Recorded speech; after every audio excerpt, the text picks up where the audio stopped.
What's up, everybody? Coach Ken from Give It a Try. This is the weekly athlete talk. We're going into week 9, 2025.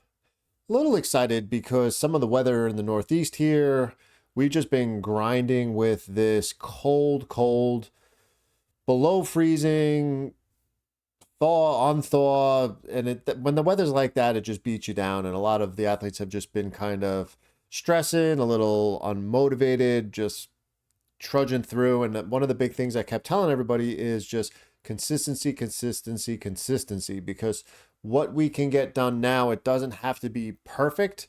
It just has to get done. Will help when we can get out there and the weather's nice, because you'll already be just ahead of the curve. You'll already be light years ahead of everybody that was kind of just not doing it or not wanting to get out there and get it done. And remember, the more we can kind of expose ourselves in a control environment in these adverse conditions or days when we just don't want to do it because it seems like everything's against you getting the work done, is really what builds that resiliency in the end. And when you have a race day or a hard effort out there or something you got to push, it'll be okay. You'll get it done. So here we are going into week 9. Everybody's moving along. Some people are about to move into some of their A-race peak training blocks for the year as far as kickoffs, whether they're 4 or 5 months out from a big race like an Ironman or something like that. Almost a full roster of athletes, so that's super awesome. Very great group of consistent people this year that I'm having the pleasure of coaching. And again, this video is meant for the coached athletes, some motivating things for them, but most of them will be public. So if you can take something from the video, by all means, keep tuning in and you'll be able to hopefully pick up some things. Because I always like to talk about mindset. That's just one of the big things, is just putting those mindset tips and tricks out there just to help you out as it helps me out as I hear things or understand things that I'm listening to out there. It was a good week. I got to see some of the athletes. I got to help some of them with some of their bike issues, and we were able to actually do a indoor ride together in the gym here. And then as well on the weekend was able to catch a few at the local trail run. So that was pretty awesome.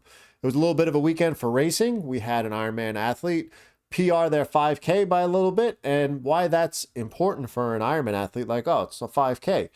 Great data collection, especially for the progress that this athlete's been having. They're into the sport now for a couple years, and to be able to log that data and lock it in February, as opposed to when their last result, just about at this was like midway last year when they were like really accumulating a lot of fitness. So for them to be able to put that effort out now shows me that they still have a lot of fitness from last year. They're absorbing the base building that they're doing, and we're able to reestablish their zones for training. And now when they go into their first big build or block of training for their first multi-sport race this year, they're going to know exactly kind of what intensities they need to train at.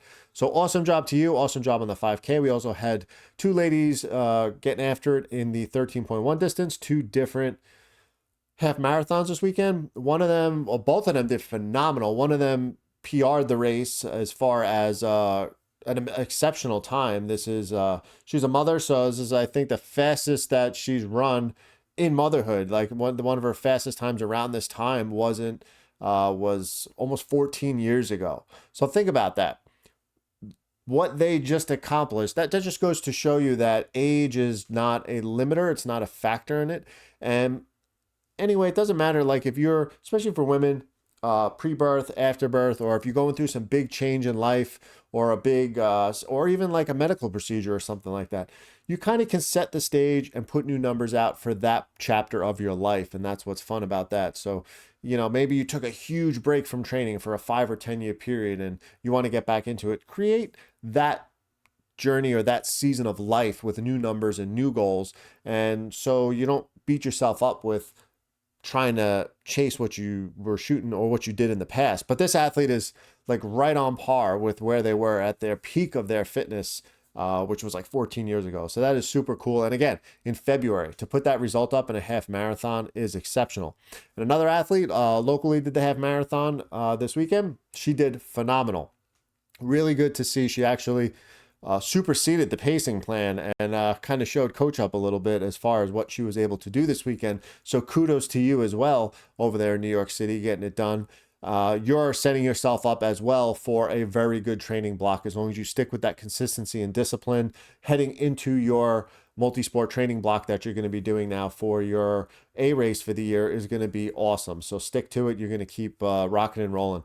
And good stuff. Got a lot of fun things I'm working on, a lot of processes. I put an update out for the coached athletes as far as some of the stuff that I've been working on or accomplished in the last 4 to 5 weeks, and some awesome stuff coming in. And you might see some things popping up on the YouTube channel coming up, and that's going to be cool. So check it out. And I'll do the official release of things when I'm ready to release it.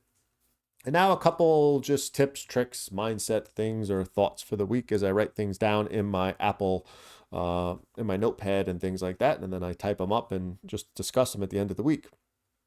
Talked about goals a lot. You want to define them.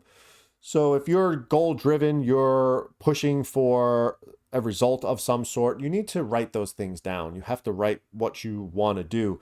For myself, I have a 13.1 goal that I have coming up. I've written that goal down. I've understood what needs to get done in order to attempt that goal. And I also have to kind of weigh in some factors on some things that may not help me along that way. As much as I want to do all the things and all the training, there's certain things that really aren't going to line up with that goal. So I need to kind of avoid them, avoid the misdirection in training, avoid the overtraining, focus on what that goal is. Because if that's going to be my goal over the next 8 weeks, which I'm shooting for that time goal in the 13.1 distance, is I need to now focus myself in there, get rid of any anti-goals or things that are not going to help me reach that goal. And those are things that I'll have to define as well, along with my goal. And then just get after it. Consistency, discipline will win the day for that one, and put myself into an 8-week block where I'll be able to get it done. And now say you don't have a goal right now, because there's maybe a couple people that are training for life, or just kind of like don't have a race on the calendar yet. They're just still doing their thing, not sure the direction they want to go yet. But that's almost even more important to keep going, because you want to be able to adapt, switch directions, and then head for that goal. So even when I don't have an exact path or plan for what I want to do yet at a certain distance or a certain, whether it's running or multi-sport, is I'll hold just a base level of fitness that I know I can sustain week after week. And that discipline has to stay there, because when you do put something on the schedule, like for instance, say it is a 13.1 or a 10K or something like that, you can put it on there a certain period out, just pivot your training into that direction, and then just continue on with some specificity toward that goal.